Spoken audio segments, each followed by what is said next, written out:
Welcome to Doc NYC's 2025 Spring Showcase, or mid-year celebration of documentary films and series.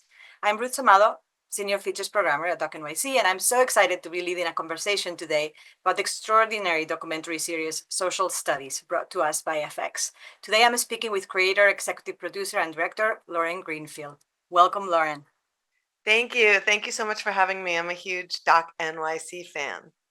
And we're huge Lauren Greenfield fans. Like this film, like I love all the work that you've done before, but this series of documentaries, these 5 episodes, have really blew up my mind. Like you've really brought us into the heart of something that is really difficult to understand unless you're 15. And I feel like you've done a terrific job, but I would love to for you to talk to us a little bit about the origin story because you've had a long-standing relationship with the intersection of youth, consumerism, identity, power. You've made amazing documentaries like Generation Wealth, then Queen of Versailles, Beauty Culture, Kids and Money. But I've heard you say at some point that this comes from even before all of that, like one of Yeah, your very first photographic projects. So can yeah. you walk us through the origin story of the It project? even comes before that in the sense that I grew up in LA and felt very much kind of anxious and oppressed by the emphasis on image.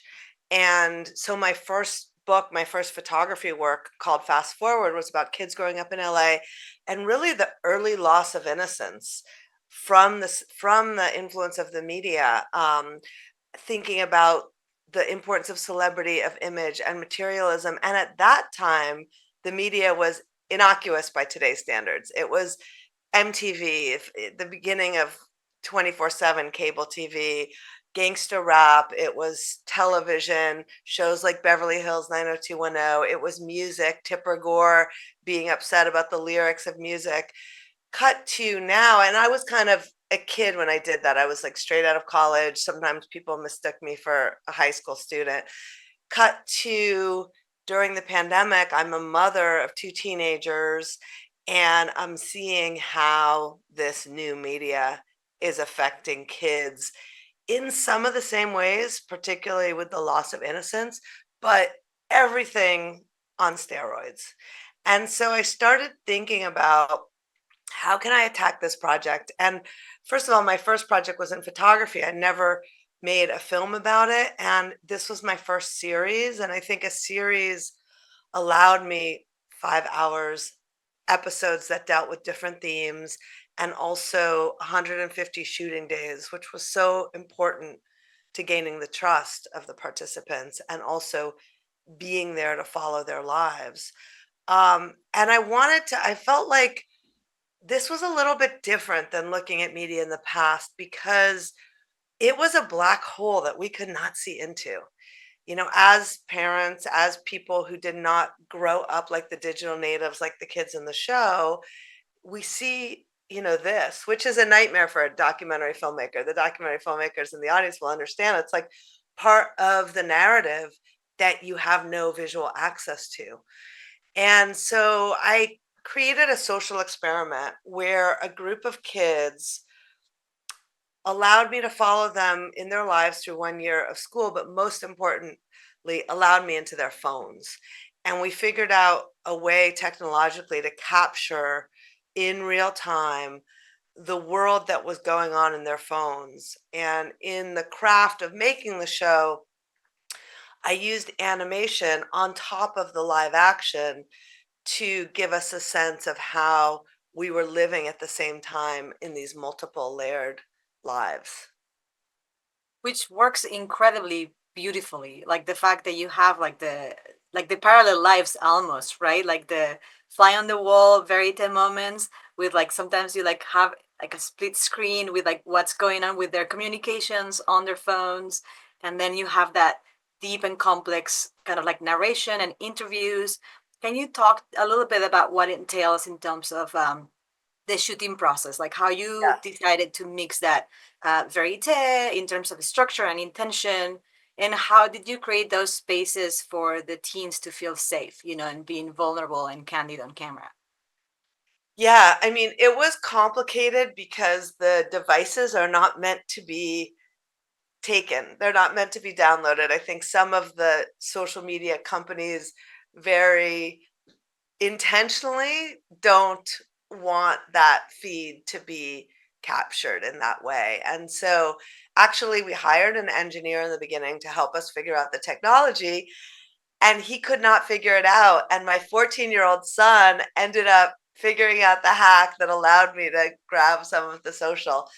Um, we started like in the spring before the fall that we started filming so we could experiment with how this would work, because there were a lot of brand new things technologically. And basically, we ended up having to have one person on our team who was focused solely on the social, grabbing them. And sometimes, if we were in a party situation, we would have multiple people grabbing also others capturing the event, which really allowed us, like in the party scene at the end of episode one, allowed us to see all these points of view.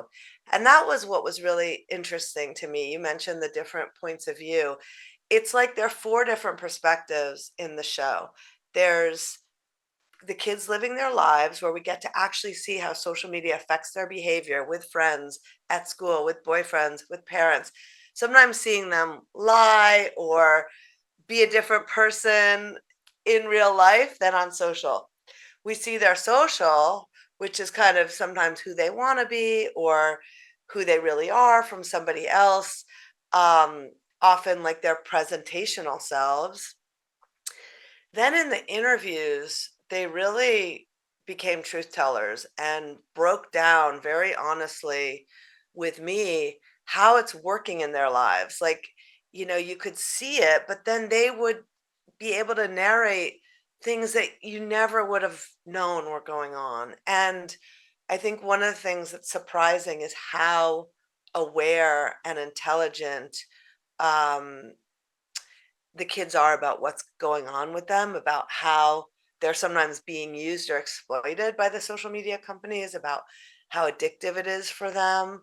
Um, and so their voice, they are the expert voice in the show. There's no talking heads of adults kind of telling you how things are.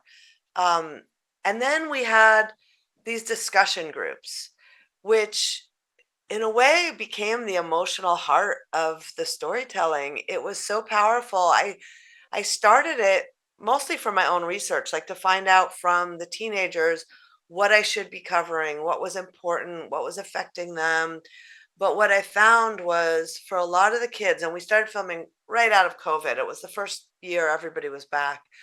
It was the first time they were seeing that other people, their peers, were dealing with a lot of the same issues that they were dealing with.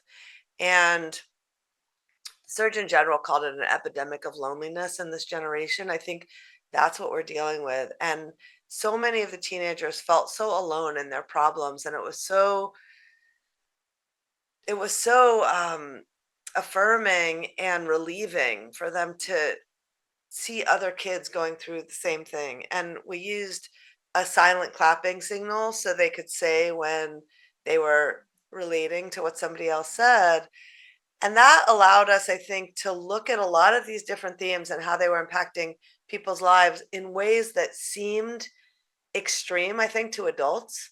But when we saw 10 hands doing this, we realized no, these are not extreme stories. This is everyday life for teenagers today. Um, and I think those groups were very exciting, because also surprisingly, the kids were so honest and vulnerable in them. And I think, sometimes people ask me, like, were they in it because they wanted to be famous? Because, of course, fame is an important value that we document in this generation. But they really didn't come to this project that way. Sometimes we saw that going on in their lives. Like Marin says, if I could do a sex tape that would give me the same lifestyle as the Kardashians, I would do it. We see an entrepreneur, we see a musician, we see some kids who are trying to get fame. But even they, when they came to the group, were just so honest. It almost was like a therapeutic kind of situation where they really wanted to know what was going on.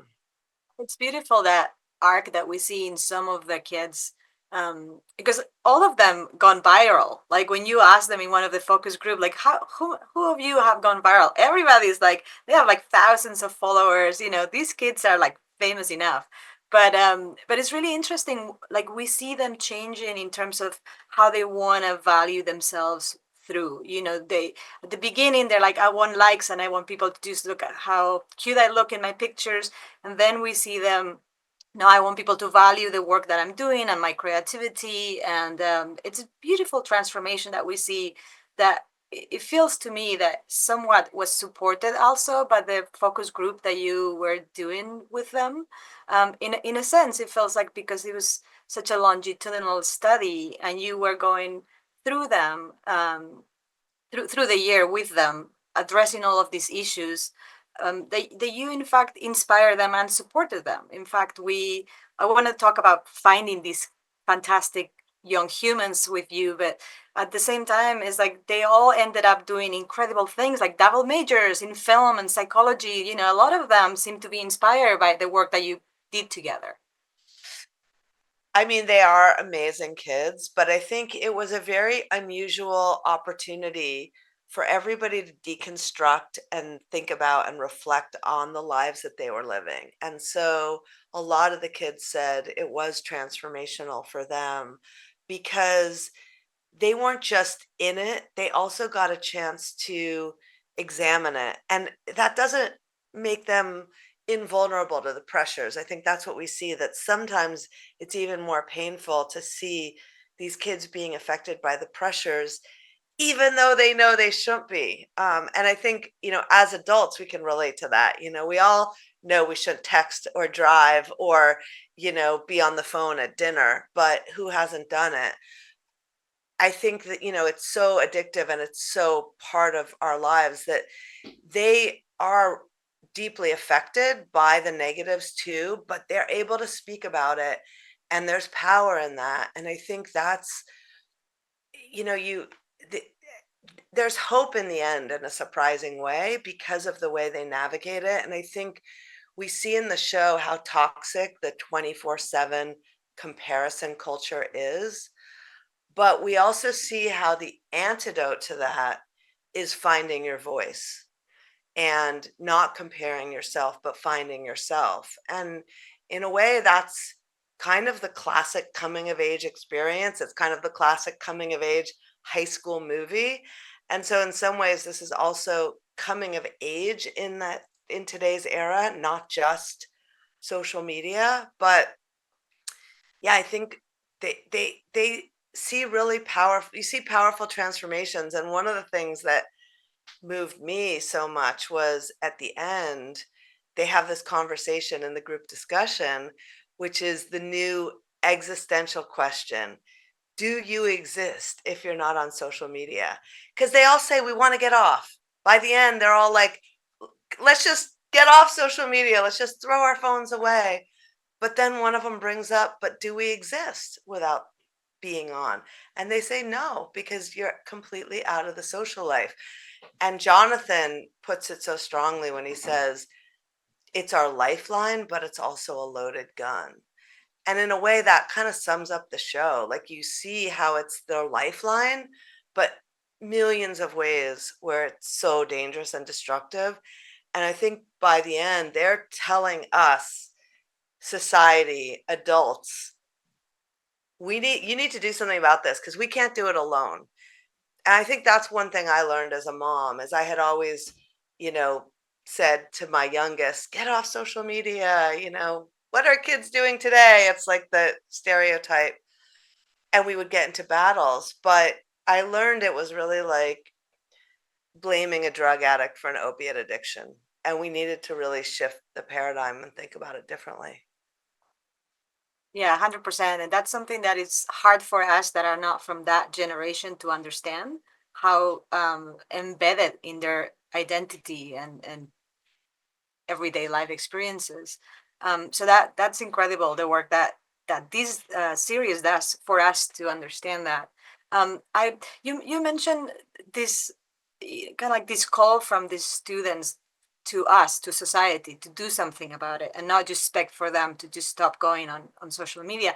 And just today, I was listening about in the news about Sarah Wynne Williams, this latest Meta whistleblower, that also talk about how they all in Meta, they all know how the algorithm is super toxic, and they're willingly not doing anything about it. And last year, Arturo Bejar also publicly exposed Meta. And then there's been a lot of, in Europe, a lot of parents that have taken these companies to court to address, the toxic algorithm. But yet we seem to be not able to do anything about this. I mean, I was going to save these questions for the end, but what, like, maybe you can tell us a little bit of what has the film been doing, or the documentary series been doing to support kind of like legislation and pressure for these companies, and what can we do in terms of, citizens and parents to be able to change this, Yeah. tech companies that have absolutely no remorse and no accountability. Yeah. I mean, last I looked in this current government, the tech companies are super close, and we're not getting any moral leadership from them.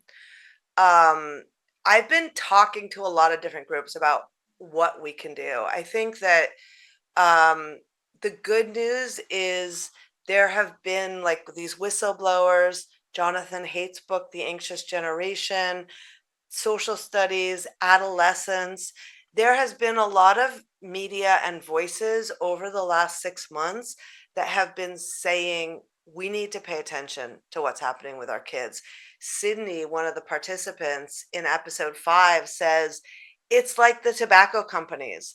And once we knew that there was a connection between cigarettes and cancer, we had to do something. I think parents are realizing that they need to do something. So we're seeing it's all about collective action, because to the point of the existential question, it's too isolating to have one person do it on their own. It literally puts them outside of the social life in a time of life where they need to fit in. They need to be part of a group. That's what teenagers and adolescence is about.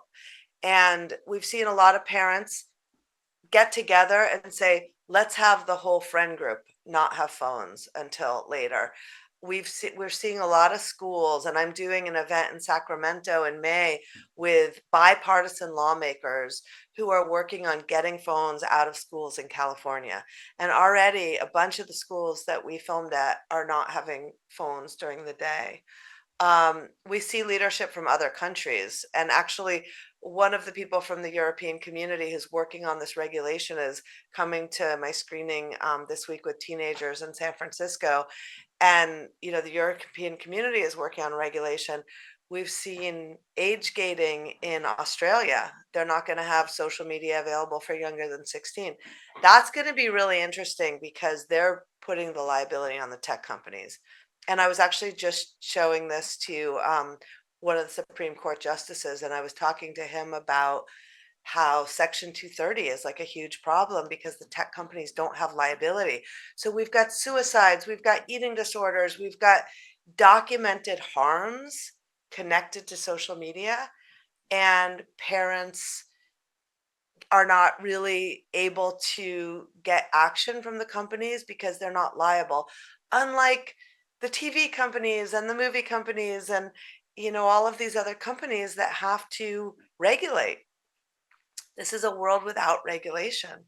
So I think it's like a multi-tiered. I mean, ultimately, the tech companies absolutely could do something about it because the algorithm is designed by people, by engineers to do exactly what it's doing, which is maximum engagement regardless of the consequences. And you're right, we've seen with Meta, we've seen with the TikTok research that came out as a result of the Attorney General lawsuit, that these companies know about the harms, and not only are they indifferent to them, but they also, even when they're safeguards like parental controls, they know they're not working and they're using them for PR, or they're making concessions to regulation that they know is ineffective without any um, studies about looking at the effectivity. So I think right now consumers in the US are kind of on their own, but parents, schools, and the brands that advertise on social that benefit from the stickiness of these algorithms can also take a stand. We know there are a lot of great things that can happen from social media. We've seen, even in our show, we see creativity, we see affinity groups, we see LGBTQ kids meeting kids who they have stuff in common with that they don't, getting support that they don't get from their families. So and the communication between young people, we see good things, but like Jonathan said, like it's also a loaded gun. And, despite any good things, we can't have a loaded gun around our kids. So I don't think it's any binary. It's just impossible and untenable the way it is right now. We've mentioned Jonathan a couple of times because there's so many incredible young humans in this series, and he was also making his own investigation throughout the filming of this, and also Cooper, who is this incredibly accomplished young woman, and she also has a podcast where she interviews psychologists discussing these, issues that they are facing. And one of the things that really struck me is, I think you mentioned it before, when the psychologist on Cooper's podcast, you says, like every comparison is toxic. So anything, any tool that makes us compare ourselves with another person is toxic. And I wanted to know a little bit about how did you find these incredible young humans, and what was the casting process like? Yeah. Um, so I did like over 200 interviews in the spring before we began in the fall. And I think that, Cooper had her podcast before we started. And so that was really interesting to me, not just because she was an expert in body image doing a podcast, but also because she had battled her own eating disorder. And I think that's what we get from all of the kids.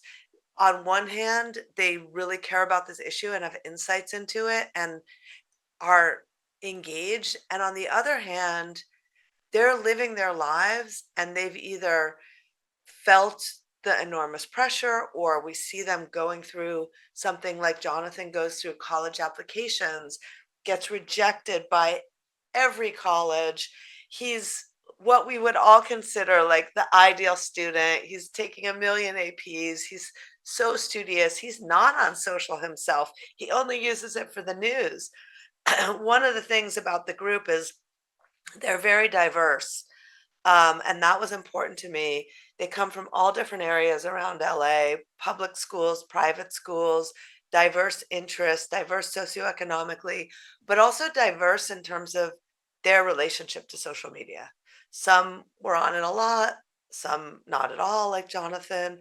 Some were using it for business, like Jack is an entrepreneur, party promoter. Kishan is a musician, using it for his business and for social mobility. Cooper's using it for her podcast. Marin thinks it would be great to get famous like the Kardashians, even if it meant selling a sex tape. So Sydney is doing all these thirst traps, but then eventually learns that it would be better for her to get attention not from her body, but from her creative voice as a filmmaker. So and then we deal with so many different themes, from bullying to slut shaming to there's a kid who's a vigilante who, in the face of schools and adults and the law not doing anything about sexual assault and racism, he's stepping in and doing call outs and protecting girls who don't have protection. So some of the kids, like Ellie, had gone viral when they were young and had that story. Others I discovered as we were filming. Ivy, I thought she was creative and interesting. She was a good photographer. I had no idea that her family was torn apart by political silos, by misinformation. in the way that, we see so much in our current political climate. I had no idea that her brother was becoming her sister, and that happened in the middle of filming. So that wasn't part of the casting process. Those were like just the kind of great surprises that come from embedding for so long with a group of kids. But, there are like 10 kids that we go in really deep with. And I think the nice thing about the show, and we've seen this as we've shown it internationally and around the country, is there's kind of something for every young person to relate to, or for every parent to relate to, because there's so many different kinds of stories. And we see in the group when the kids are silent clapping that they're all familiar with it. A lot of parents are kind of shocked by the show, or, like Sydney's mom say, I don't know if I want to know what's going on in their TikTok. But young people are not shocked. Young people feel seen. Um, they appreciate stories that are about them. And so much I've gotten young people saying, my parents don't know anything about my lives, but I watched the show with them and I'm really glad they know now. I think it's a burden on kids to be in this world that their parents don't know about. And we've really been encouraging kids and parents to watch it together because it creates such great conversations. And we also, for the outreach, we've made an educational curriculum for teachers to use, and it also has a parent guide because sometimes parents, and I include myself in this before I did the show, just don't know what to ask. Yeah, I was just looking at it. Just for those of you at home, it's www.learner.org/social studies. That's where those incredible guides live, and they're fantastic. I'm so glad that they exist, and you've made this type of work to go in parallel with the screening of the series. But I would like to ask you, if you don't mind, about what kinds of conversations did you have with those parents? Because for example, the family that you describes, Ivy and Ivy's sister Nina going transitioning, but also the relationship with the mom, who is a conspiracy theorist, but is also very gracious in her participation in the documentary series. So can you tell us a little bit about what kind of conversations did you have with the parents once the kids gave you permission to be deep inside their lives? Because you were going to be exposing things that they were doing potentially illegally, or like not their parents not knowing about them. um yeah, tell us a little bit about that. Huh. Well, marijuana is legal in California, but not for under 18. So we do have that too.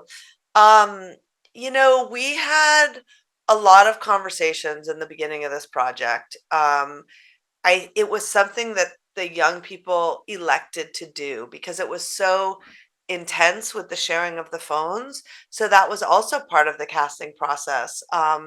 They needed to be comfortable with it. And even then, it was a process. Like all of my work, I find, you might have somebody say, yes, I want to participate. But one of the things I had to really adjust to going from photography to filmmaking is really needing to keep those prolonged relationships of trust and collaboration. Because in my photography, sometimes somebody would get tired of me photographing and I would just go on to the next person. And I learned with the Thin project, when one of the participants in the middle said, I don't want to be in this anymore, that you have to work at those relationships. Like, even if you have them in the beginning, you have to constantly work on it. And I would say that access and developing those relationships is 80% of my job and what I'm actively doing while, on a day-to-day basis. Um, Parents had to agree too. They're minors. So all of our participants, their parents were also on board, and we needed to film at their homes.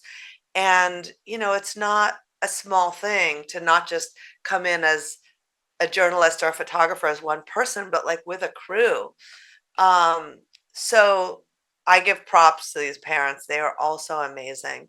But I think, I talk a lot about what the project is about and what I'm trying to do. And so everybody was very clear about, what we were looking at. And I think parents are concerned. Young people are concerned. Like, there's been a lack of believing young people and parents on this issue where we've had, tech companies say, well, it hasn't been proven, or even academics say it hasn't been proven. But all you need to do is watch a teenager, talk to a parent, and you get so much empirical proof. So I think it's actually like morally important to wait more before doing something. Like we have so much evidence. Um, but yeah, we had a lot of conversations. And even so, it was a process. Like in the beginning, all the kids told me later that they were being careful about what they did on their phones when we were filming, that um, somebody said, like, oh, don't text me right now. And as the year progressed, they really became collaborators in this project, and they started sharing more and more to the point of like, you know downloading huge parts of their phone or whole text chains, and that was really important. Like one thing about this generation is they're very conscious about what they do on social, what they do with a camera, what they do with their own social.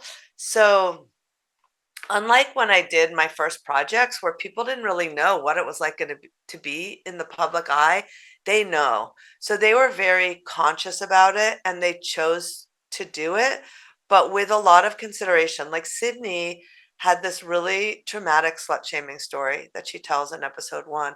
She had never told that whole story to anyone, even her parents. And she chose, this venue to tell it because she thought it had affected her so profoundly. She felt like she was ready to use her voice and she thought it might help other people. And, I think even when Bella told her story, she wanted to, but she was also afraid.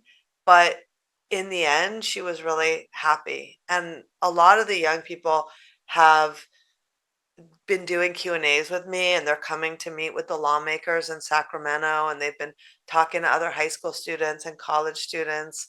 We're doing like a college tour and a high school tour. And it's been like really moving for them to be in these conversations with peers. And, like you brought up Cooper, like Cooper and Sydney both had like really intense journeys where sometimes it was hard for them to watch themselves in the documentary, or they were like, oh my God, I cannot believe I did that. Cooper at the end of episode 3 is almost passed out in the hallway of her sorority. And, they really bravely chose to tell these stories. And also, I think they want people to know where they are now. Cooper likes doing Q&As now because she's come a long way even from the end of the series. But I think they trusted I think that they wanted to tell their story if they could trust the process. And part of the group discussions, also allowed them to have agency in, um, really interrogating how social media was affecting their generation. Thank you so much, Lauren. This was incredible talking to you about this fantastic series. Unfortunately, that's all the time we have, but I want to remind everyone to please tell your friends to watch this incredible series on Hulu and to go look for these amazing guides that Lauren and her team have produced. Thank you so much for your time today. Thank you, Ruth. Thanks so much for doing this.